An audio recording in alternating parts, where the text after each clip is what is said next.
Cam4.fr, le plus grand site de webcam live réservé aux adultes. 14h-16h, Brigitte Lahaie, Sud Radio. Toujours en compagnie de Robert Zully, on évoque la pulsion. Il y a quelque chose qu'on n'a pas dit et peut-être qu'il est important de le signaler. On est dans une société de consommation à outrance et la pub est faite pour nous encourager à laisser libre nos pulsions. Vous êtes d'accord avec ça ? Oui, c'est une tentation. Et si on a du mal à gérer nos pulsions, on peut en vouloir à la publicité de nous forcer à acheter quelque chose. Et du coup, on peut même se sentir manipulé. J'entends, moi, parfois des personnes me dire, mais Robert, la pub, c'est de la manipulation. Ce qui n'est pas faux d'ailleurs, alors, d'une certaine manière. C'est pas faux pour ceux qui en souffrent, parce qu'ils ont le sentiment d'avoir été conduits à faire quelque chose qui ne sert pas leurs intérêts. Mais c'est plutôt qu'ils n'ont pas la capacité à gérer leurs tentations, leurs désirs.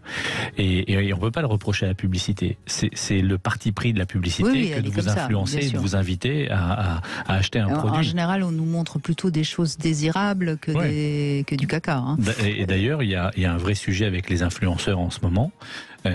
Puisqu'il n'y a pas de législation qui existe et certains influenceurs peuvent utiliser ce pouvoir d'influence extrêmement important auprès de personnes qui, soumis à leur pulsion, vont acheter, s'abonner à par exemple telle crypto-monnaie parce qu'elles en ont entendu parler et elles vont en subir les conséquences. Donc la pulsion est aux portes de notre quotidien et peut s'immiscer dans des choses très... Et ce que vous avez dit est important, c'est la tentation, évidemment, qui va titiller la pulsion et qui va faire qu'on ne va pas savoir la réguler. C'est ça. Bonjour Serge. Oui, bonjour Brigitte, bonjour à Robert Zully. Bonjour Serge. Bonjour. Effectivement, alors pour répondre à ce dont vous étiez en train de parler, moi j'ai pas la télévision, j'écoute très peu la radio, néanmoins j'ai quand même, j'écoute la radio, mais j'écoute quand il y a les publicités, je zappe pour justement éviter d'être confronté à ça. Mais néanmoins j'ai alors des pulsions ou des addictions, je sais pas bien la différence entre les deux. Moi, ça va être plutôt sur la nourriture. Et si vous voulez, je me passe très bien. Je ne pense pas dans la journée à me dire faut que je mange telle et telle chose. Ça, je le passe très bien. Par contre, je vois quand j'ai mes enfants, notamment, j'achète évidemment des gâteaux, des choses comme ça. Et je vais pas me contenter d'un gâteau, d'un ou deux gâteaux. Si j'ouvre un paquet de gâteaux, le paquet il passe et des fois un deuxième. Et évidemment, le contrôle, il est très compliqué là-dessus, quoi. Et à peine j'ai fini le premier, j'ai envie d'en prendre un suivant, quoi. Ouais. Ce qui est intéressant dans ce que vous dites, c'est la question de la discipline, au fond. La discipline que vous êtes prêt à vous imposer pour résister à la tentation une fois que vous avez commencé. Parce que tant que vous n'avez pas commencé, il n'y a pas de sujet, on dirait. Exactement. Mais c'est quand vous commencez. Et c'est comment on fait pour s'arrêter. Et c'est ça la question qui se pose à vous.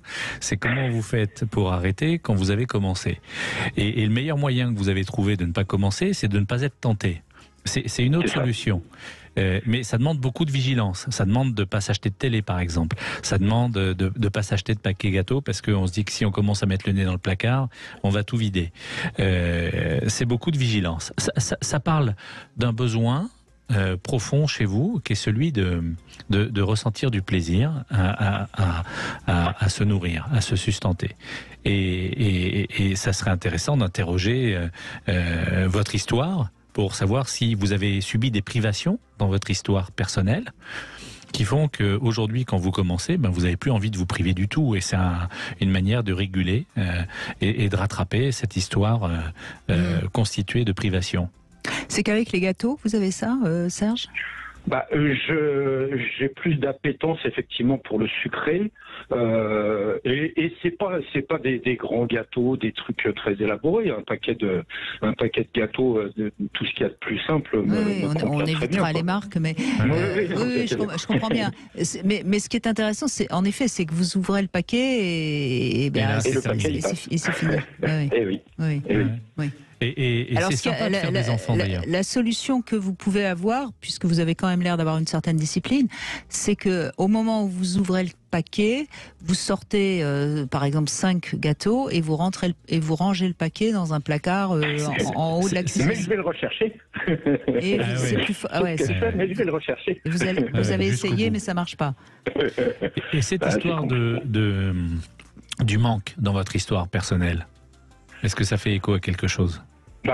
Très certainement. Je vous avoue que j'ai pas fait une recherche très approfondie. J'ai pas manqué dans ma jeunesse d'aliments particuliers, mais effectivement la nourriture c'est en général la compensation d'autres bien problèmes. sûr. Mais est-ce que quand vous avez fini le paquet, vous vous en voulez, vous êtes en colère contre vous, ou au fond vous rigolez? Et vous êtes très content? Non, je suis pas content. Je suis pas content, évidemment, parce que je sais que derrière, ça va demander un vrai effort pour éliminer les calories que j'ai pris, ça c'est sûr. Je peux pas dire que je suis en colère contre moi, mais je suis pas heureux non plus, c'est sûr. D'accord, mais ce qui vous gêne, c'est peut-être parce que ça vous avait fait prendre un peu de poids. Oui, évidemment. Ça ne ferait pas prendre de poids, ça me gênerait absolument pas. Et vous avez cette tendance à manger le paquet de gâteaux combien de fois par semaine, par exemple? En fait, c'est aléatoire. Comme j'ai pas mes enfants tout le temps, la plupart du temps, mes placards sont vides. Mais effectivement, quand ils viennent, évidemment, je fais des courses et puis je remplis un peu les placards. Et puis s'ils sont là, qu'ils me réclament pas, il n'y a pas de problème. Mais à partir du moment où ils me disent je veux manger, voilà, je les accompagne et puis. Oui. Il y a peut-être une solution, c'est de leur acheter des gâteaux très rarement. Et de leur acheter autre chose à la place, pourquoi pas des fruits, et pour éviter que ce soit trop fréquent. Et puis si de temps en temps, une fois par mois, vous mangez un paquet de gâteaux, c'est pas grave, hein. Oui, si parce que une fois par mois avec un paquet. Mais oui, mais ce que je sais aussi par expérience et connaissance, Serge, c'est que plus on se prend la main dans le sac à manger trop, ou en tout cas à laisser trop une pulsion, plus elle va gagner. Occuper du terrain. Bien sûr. Vous voyez?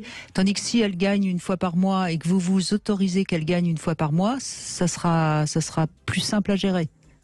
À force, ça va tomber dans l'oubli et puis. Non, mais ça va devenir une sorte de rituel que vous vous accordez et puis que, à un moment donné, vous serez en paix avec ça et si ça se trouve, ça disparaîtra. Tandis que là, vous êtes en lutte permanente et il y a le petit diable qui sans arrêt vous tire les pattes. J'ai gagné et donc ça, vous voyez ce que je veux dire. Ça, c'est vraiment un phénomène assez étrange, mais qu'on peut constater et qui existe. Est-ce que vous avez besoin pas simple à gérer, ouais. Est-ce que vous avez besoin de vous discipliner pour d'autres choses qui pourraient vous faire plaisir? Effectivement, moi j'ai plutôt tendance à être un peu dans l'excès, donc quand quelque chose me plaît, c'est vrai que je vais un peu au bout et quand je fais quelque chose, c'est vrai que je le fais d'une manière générale avec excès. Ouais. C'est difficile, la frustration. C'est ça. Ouais, complètement. Et ça interroge l'enfant qui est en vous, qui lui refuse la frustration, et donc à qui vous la refusez, cette frustration, dans votre histoire? À qui vous voulez pas, à qui vous dites non au fond? Parce que ça renvoie à une autorité, tout ce que vous êtes en train de dire. Que vous n'avez pas intégré intérieurement, vous voyez, puisque vous ne savez pas vous réguler. Donc ça peut être soit parce que on vous a trop frustré ou pas assez. En général, c'est blanc ou c'est noir, hein. Il y a sans doute quelque chose. Après, je vous avoue, j'ai pas fait ni de recherche ni d'études et j'ai pas. Ça vous permet de continuer à vous faire plaisir comme ça, mais est-ce que c'est confortable? Si vous voulez, moi j'ai pris quand même par moment. Je me suis imposé une diète à un moment donné où là, j'ai perdu carrément 10 kilos et si vous voulez, j'ai atteint un poids qui est raisonnable, bien quand même un peu au-dessus de la moyenne, mais je veux dire ça reste raisonnable. J'ai plus un ventre bedonnant, etc. Donc, si vous voulez, je le vis bien et puis je vis pas trop mal, on va dire. Et puis temps à autre, j'ai une activité physique assez intense, d'autres beaucoup moins. Et je le ressens quand j'ai effectivement une activité beaucoup plus sédentaire, où là, le poids va vite grimper, quoi. Donc, je le vis quand même, quoi. Mais c'est vrai que c'est quand même un peu un problème. Je vous dis, face à mon paquet de gâteaux, tant que le paquet n'est pas vide, il dégringole, quoi. Mais le paquet de gâteaux, c'est en quelque sorte, si vous m'autorisez la métaphore, c'est la partie émergente de l'iceberg. Bien sûr.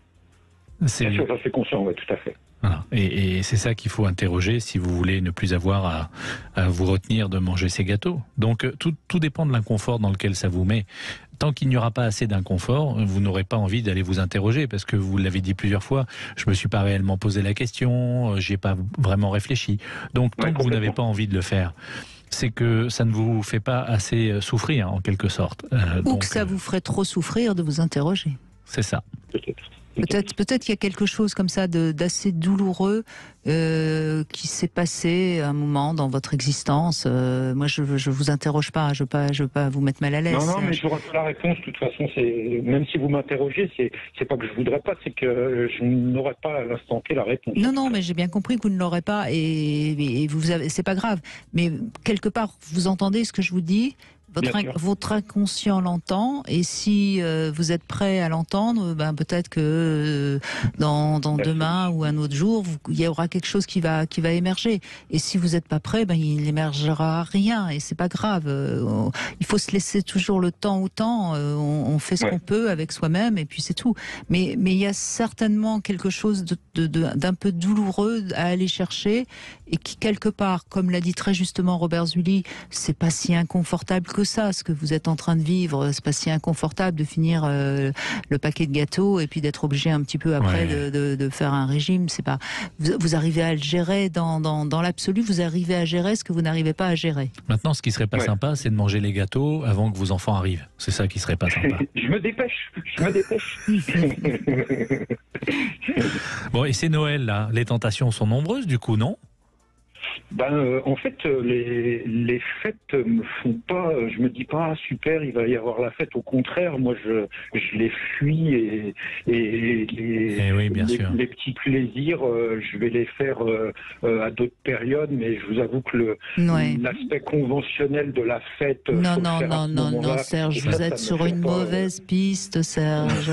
Vous êtes sur une mauvaise piste. Les fêtes, ça vous renvoie à une partie de votre enfance où vous n'avez pas été aussi dorloté que vous auriez voulu. Certainement. Oui, non, mais j'en suis conscient. Mais voilà. Et cette histoire de paquet de gâteaux, c'est que enfin vous pouvez vous dorloter vraiment et vous êtes plus dépendant de quelqu'un d'autre. Voilà, je vous ai un petit peu éclairé. Oui. Après, vous en ferez ce que vous voulez. Hein, mais les lumières de Noël seront peut-être là pour vous guider. Mais je suis sûre que vous avez un petit peu reçu le message quand même. Je peux pas m'en empêcher, c'est terrible. À un moment donné, c'est ma pulsion. Il nous l'apporte sur un plateau, si je puis dire. C'est ma pulsion. Je suis obligée de dire tout ce que j'entends et que vous ne m'avez pas dit. Je vous embrasse, Serge. Prenez soin de vous. Vous êtes la personne la plus importante. Oui, passez de joyeuses fêtes. Caressez-vous dans le sens du poil. On va essayer. Non, faut pas essayer, il faut y arriver. Je vais y arriver. Merci Serge, merci beaucoup. Bon, c'était sympa comme sujet. C'était pas du gâteau avec Serge, hein ? Non, c'était pas du gâteau, je suis d'accord. Pourtant, mais je crois qu'on y est arrivé. Oui. Hein, je crois que ça a fait son chemin. En tout cas, il pensera à nous la prochaine fois qu'il mangera tout le paquet de gâteaux, ça c'est sûr. Merci à tous. Je trouve que c'est la première fois peut-être que j'abordais ce sujet de la pulsion, comme quoi, au bout de 21 ans d'antenne, on a encore des sujets qu'on n'avait pas complètement effleurés. Oui, c'est ça. Voilà. Et c'était un beau voyage. C'était un très beau voyage et c'était formidable de le faire avec vous. On le rappelle, la pulsion et l'émotion, c'est pas la même chose. Non. Et il faut pas confondre. Là, comme je l'ai dit tout à l'heure, l'émotion, c'est le chemin qui va nous permettre de gérer notre pulsion. Voilà, et merci d'avoir cheminé durant ces 2 heures avec nous, Robert Zully. Je rappelle que vous êtes psychologue clinicien, vous avez écrit beaucoup de livres justement sur les émotions et les enfants, notamment aux éditions Mango, si ça vous intéresse. Tout de suite, bien sûr, vous retrouvez C'est votre avenir. Et alors demain, on sera avec Michel Odoul. Vous savez qu'on a parfois des difficultés à avoir un enfant. Pourquoi ? Qu'est-ce que le corps nous raconte quand c'est difficile, que ce soit les hommes ou les femmes d'ailleurs? C'est ce qu'on abordera demain avec Michel Odoul.